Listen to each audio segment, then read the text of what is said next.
അന്താരാഷ്ട്ര ക്രിക്കറ്റ് ലോകത്ത് ഇപ്പോൾ നിറഞ്ഞു നിൽക്കുന്ന ഒരു സുപ്രധാനമായ ചോദ്യം നമ്മൾ ഇന്ത്യൻ ആരാധകരുടെ നെഞ്ചിടിപ്പ് കൂട്ടുന്ന ഒന്നാണ്. ക്രിക്കറ്റിന്റെ വിവിധ ഫോർമാറ്റുകളിൽ നിന്ന് ഇതിനോടകം തന്നെ പടിയിറങ്ങി കഴിഞ്ഞ മഹാരഥന്മാരായ രോഹിത് ശർമ്മയും വിരാട് കോഹ്ലിയും ഏകദിന ക്രിക്കറ്റിൽ നിന്നും വിരമിക്കുന്നുവെന്ന വാർത്ത, അതും ഒരുമിച്ച് വിരമിക്കുന്നു എന്ന വാർത്തകളാണ് പുറത്തു വരുന്നത്. ഈ അഭ്യൂഹങ്ങൾ വളരെ ശക്തമാകുമ്പോൾ ഇത് ഇന്ത്യൻ ക്രിക്കറ്റിന്റെ ഒരു യുഗ സമാപ്തിയായി അടയാളപ്പെടുത്തേണ്ടി വരും. T20 ക്രിക്കറ്റിൽ നിന്ന് ഇരുവരും പിൻവാങ്ങിയതും ടെസ്റ്റ് ക്രിക്കറ്റിൽ നിന്നുള്ള അവരുടെ അപ്രതീക്ഷിതമായ വിടവാങ്ങലും ഇതിനോടകം തന്നെ ചർച്ചയ്ക്ക് വഴിവെച്ചിരിക്കുകയാണ്. എന്നാൽ 2027 ഏകദിന ലോകകപ്പിൽ ഇവർ കളിക്കുമോ എന്നതിനെ ചൊല്ലിയുള്ള പുതിയ ചർച്ചകൾ ആരാധകരെ അക്ഷരാർത്ഥത്തിൽ ഞെട്ടിക്കുകയും ഒരുതരം അമ്പരപ്പിലേക്ക് തള്ളിവിടുകയും ചെയ്യുകയാണ്. ഒരുപക്ഷെ ഈ വർഷം ജനുവരിയിൽ നടക്കാനിരിക്കുന്ന ഓസ്ട്രേലിയക്കെതിരായ ബോർഡർ ഗവാസ്കർ ട്രോഫിക്കിടെയായിരിക്കും ഇന്ത്യൻ ക്രിക്കറ്റ് ആരാധകർ ഈ ഇതിഹാസങ്ങളെ അവസാനമായി കാണാൻ പോകുന്നത്, അതും ഏകദിന ഇന്ത്യൻ ജേഴ്സിയിൽ.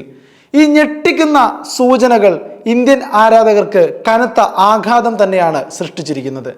നമുക്കറിയാവുന്നത് പോലെ രോഹിത് ശർമ്മയും വിരാട് കോഹ്ലിയും T20 ക്രിക്കറ്റിൽ നിന്ന് സ്വയം വിരമിച്ചതായി പറയപ്പെടുന്നുണ്ടെങ്കിലും ടെസ്റ്റ് ക്രിക്കറ്റിൽ നിന്ന് അവർക്ക് വിടവാങ്ങേണ്ടി വന്നതാണെന്ന് പരക്കെ ഒരു സംസാരമുണ്ട്. 2027 ഏകദിന ലോകകപ്പ് ലക്ഷ്യമിട്ട് തങ്ങളുടെ കരിയർ ദീർഘിപ്പിക്കുന്നതിന്റെ ഭാഗമായി ടെസ്റ്റ് T20 ഫോർമാറ്റുകളിൽ നിന്ന് മനഃപൂർവ്വം വിട്ടുനിന്നതാണെന്ന വാദം നിലനിന്നിരുന്നു എങ്കിലും ഏറ്റവും പുതിയ മാധ്യമ റിപ്പോർട്ടുകൾ വിശ്വസനീയമാണെങ്കിൽ വിരാടിനെയും രോഹിത്തിനെയും ഇനി ഇന്ത്യൻ ജേഴ്സിയിൽ ഏകദിനത്തിൽ കാണാൻ കഴിഞ്ഞെന്ന് വരില്ല.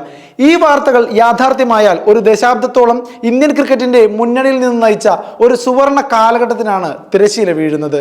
ഈ വിഷയം കൂടുതൽ ചൂടുപിടിക്കാൻ കാരണം മുൻ ഇന്ത്യൻ ക്യാപ്റ്റനും BCCI പ്രസിഡന്റുമായിരുന്ന സൗരവ് ഗാംഗുലിയുടെ ഒരു പ്രസ്താവനയാണ്. രോഹിത് ശർമ്മയുടെയും വിരാട് കോഹ്ലിയുടെയും ഭാവിയെക്കുറിച്ച് മാധ്യമ പ്രവർത്തകർ ചോദിച്ചപ്പോൾ ഗാംഗുലി നേരിട്ട് ഒരു നിഷേധം പറഞ്ഞില്ല എന്ന് മാത്രമല്ല, അവർ 2027 ലോകകപ്പ് കളിക്കുമെന്നതിന് യാതൊരു ഉറപ്പുമില്ലെന്ന് അദ്ദേഹം വ്യക്തമാക്കുകയായിരുന്നു. അവർക്കിത് വളരെ ബുദ്ധിമുട്ടായിരിക്കുമെന്ന് പറഞ്ഞ ഗാംഗുലി 2027 കളിക്കാൻ വെറും ആഗ്രഹം മാത്രം പോരാ എന്നും കൂട്ടിച്ചേർത്തു. വർഷത്തിൽ വെറും 15 അന്താരാഷ്ട്ര മത്സരങ്ങൾ മാത്രമാണ് കളിക്കുന്നതെങ്കിൽ ഈ പ്രായത്തിൽ ഫിറ്റ്നസ് നിലനിർത്തുന്നത് വളരെ കഠിനമായിരിക്കുമെന്നും ദാദ നിരീക്ഷിക്കുന്നു. ഇത് തന്റെ ഉപദേശമല്ലെന്നും ഇരുവരും അന്താരാഷ്ട്ര താരങ്ങളാണെന്നും ഈ പ്രായത്തിൽ ശരീരവും കളിയും അവരിൽ നിന്ന് എത്രത്തോളം ആവശ്യപ്പെടുന്നുവെന്ന് അവർക്ക് നന്നായി അറിയാമെന്നും അതിനാൽ തീരുമാനം അവർ തന്നെ എടുക്കണമെന്നും ഗാംഗുലി പറയുകയുണ്ടായി. 2027 ഏകദിന ലോകകപ്പ് നടക്കുമ്പോൾ രോഹിത് ശർമ്മയ്ക്ക് 40 വയസ്സും വിരാട് കോഹ്ലിക്ക് 39 വയസ്സും പ്രായമുണ്ടാകുമെന്നത് ഈ ഫിറ്റ്നസ് ചർച്ചയ്ക്ക് കൂടുതൽ പ്രസക്തി നൽകുന്നുണ്ട്. ഗാംഗുലിയുടെ ഈ വിശകലനങ്ങൾക്ക് പിന്നാലെ മാധ്യമ റിപ്പോർട്ടുകൾ പുതിയൊരു ദിശയിലേക്ക് നീങ്ങുകയാണ്. നിലവിൽ ഇന്ത്യൻ ക്രിക്കറ്റ് ടീമിന്റെ മുഖ്യ പരിശീലകനായ ഗൗതം ഗംഭീർ 2027 ലോകകപ്പിനായി ഒരു യുവ ടീമിനെ വാർത്തെടുക്കാൻ ആഗ്രഹിക്കുന്നുവെന്നും അതിനാൽ വിരാടിനെയും രോഹിത്തിനെയും ടീമിൽ നിന്ന് ഒഴിവാക്കാൻ സാധ്യതയുണ്ടെന്നുമാണ് ഈ റിപ്പോർട്ടുകൾ സൂചിപ്പിക്കുന്നത്. എന്നാൽ ഇന്ത്യൻ ആരാധകർക്ക് വിരാട് കോഹ്ലിയും രോഹിത് ശർമ്മയും ഇല്ലാതെ എന്ത് ഏകദിനം? ക്രിക്കറ്റ് ആരാധകർക്ക് വലിയ ഒരു ഹൃദയാഘാതം സംഭവിച്ചതുപോലെയാണ്. അവർ വലിയ രീതിയിൽ സോഷ്യൽ മീഡിയയിലടക്കം തങ്ങളുടെ രോഷം പ്രകടിപ്പിക്കുന്നുണ്ട്. ഏത് നിമിഷവും ഒരു പ്രക്ഷോഭം ഈ കാര്യത്തിൽ പൊട്ടിപ്പുറപ്പെടാനുള്ള സാധ്യതകൾ വളരെ വലുതാണ്. ചിലരുടെ അഭിപ്രായത്തിൽ യുവ ടീമിനെ ഉണ്ടാക്കുക എന്നത് ഒരു മറവ് മാത്രമാണ്. ഗംഭീറിനാണെങ്കിൽ ടീമിലൊരു സൂപ്പർ സ്റ്റാർ സംസ്കാരം ആവശ്യമില്ലെന്ന് നേരത്തെ പലതവണ അദ്ദേഹം തുറന്നു പറഞ്ഞിട്ടുള്ളതാണ്. ഒരു വ്യക്തിക്ക് അമിത പ്രാധാന്യം നൽകുന്നത് ടീം സ്പിരിറ്റിനെ ബാധിക്കുമെന്നും എല്ലാവരും തുല്യരാണെന്ന കാഴ്ചപ്പാടാണ് തനിക്ക് വേണ്ടതെന്നും അദ്ദേഹം പലപ്പോഴായി വ്യക്തമാക്കിയിട്ടുണ്ട്. അതുകൊണ്ട് തന്നെ രോഹിത്തിന്റെയും വിരാടിന്റെയും ഫിറ്റ്നസ് എന്നത് ഒരു വെറും ഒഴിവ് കഴിവ് മാത്രമായിരിക്കും എന്നും സൂപ്പർ താരങ്ങളില്ലാത്ത ഒരു ടീമിനെയാണ് ഗംഭീർ ലക്ഷ്യമിടുന്നതെന്നുമാണ് ഇവർ വാദിക്കുന്നത്. സൂപ്പർ താരങ്ങളില്ലാത്ത ഒരു ടീം എന്നതിനർത്ഥം ഒരു വ്യക്തിയെ അമിതമായി ആശ്രയിക്കാത്ത ഓരോ താരത്തിനും സ്വന്തം നിലയിൽ മികവ് തെളിയിക്കാൻ അവസരം ലഭിക്കുന്ന ഒരു ടീം എന്നാണ്. ഈ മാധ്യമ റിപ്പോർട്ടിന് ശേഷം ആരാധകർ ഉന്നയിക്കുന്ന മറ്റൊരു പ്രധാന ചോദ്യം, രോഹിത്തിന്റെയും വിരാടിന്റെയും മോശം ഫോം കാരണമാണ് അവരെ ടെസ്റ്റ് ക്രിക്കറ്റിൽ നിന്ന് ഒഴിവാക്കിയതെങ്കിൽ ഗൗതം ഗംഭീർ പരിശീലകനായിരിക്കെ ടീം വിദേശത്ത് ഒരു ടെസ്റ്റ് മത്സരം മാത്രമാണ് വിജയിച്ചത് എന്നതാണ്. ഇതിന്റെ ഉത്തരവാദിത്തം ആർക്കാണെന്നും ആരാധകർ ഗംഭീറിനോട് തന്നെ ചോദ്യം ചെയ്യുന്നു.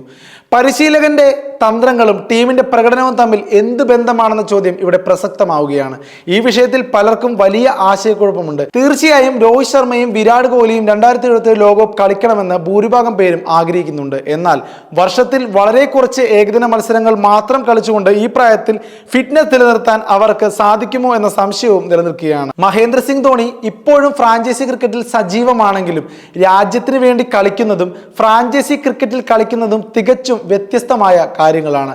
രാജ്യത്തിന് വേണ്ടി കളിക്കുമ്പോൾ സമ്മർദ്ദവും ഉത്തരവാദിത്വവും വളരെ കൂടുതലായിരിക്കും. അതിനാൽ ഇന്ത്യൻ ക്രിക്കറ്റിന്റെ ഭാവിക്ക് വേണ്ടിയുള്ള ഈ സുപ്രധാന തീരുമാനത്തിൽ 2027 വേൾഡ് കപ്പിൽ വിരാട് കോഹ്ലിയും രോഹിത് ശർമ്മയും കളിക്കണമോ, അതോ അവർക്ക് ഫിറ്റ്നസ് നിലനിർത്താൻ കഴിയുമോ, അതോ ഗംഭീർ മുന്നോട്ട് വയ്ക്കുന്ന യുവ ടീം എന്ന ആശയം ഇന്ത്യൻ ക്രിക്കറ്റിന് കൂടുതൽ ഗുണം ചെയ്യുമോ?